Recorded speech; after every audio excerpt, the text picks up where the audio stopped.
Baada ya ukimya wa muda mrefu kupita, kesi ya uhaini inayomkabili mwenyekiti wa chama kikuu cha upinzani nchini Tanzania Chadema, Tundu Antipas Lissu imesikilizwa tena leo Jumatatu Februari 9 kwenye viunga vya Mahakama Kuu ya Tanzania Masijara Ndogo jijini Dar es Salaam. Mwenyekiti huyo na mkongwe wa siasa za Afrika Mashariki Tundu Lissu hadi sasa ametimiza miezi 10 na siku 7 gerezani, huku akifikishwa mara 15 pekee ndani ya chumba cha mahakama.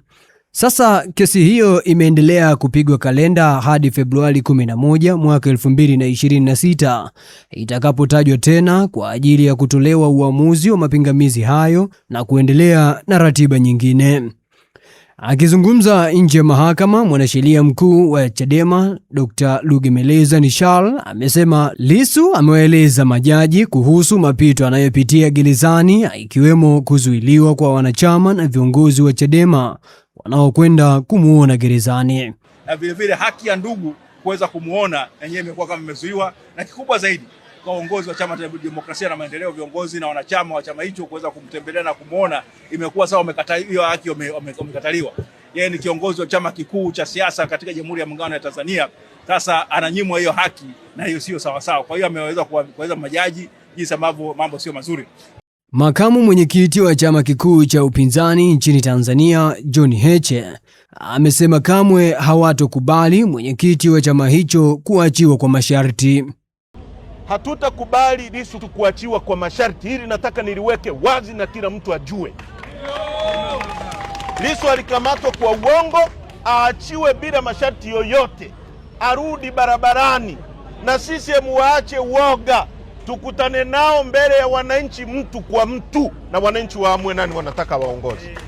Rais wa chama cha mawakili Afrika Mashariki East African Law Society Ramazani Abubakar ni miongoni mwa wageni waliofika mahakamani hapo na kuweza kusema ni jukumu la chama hicho kufuatilia na kuangalia ustawi wa siasa, demokrasia na utawala bora kwa nchi wanachama wa East Africa Law Society. So we as East Africa Law Society have been conducting a study, and we shall be issuing a report sometime this year on democracy, rule of law and adherence to human rights across the region.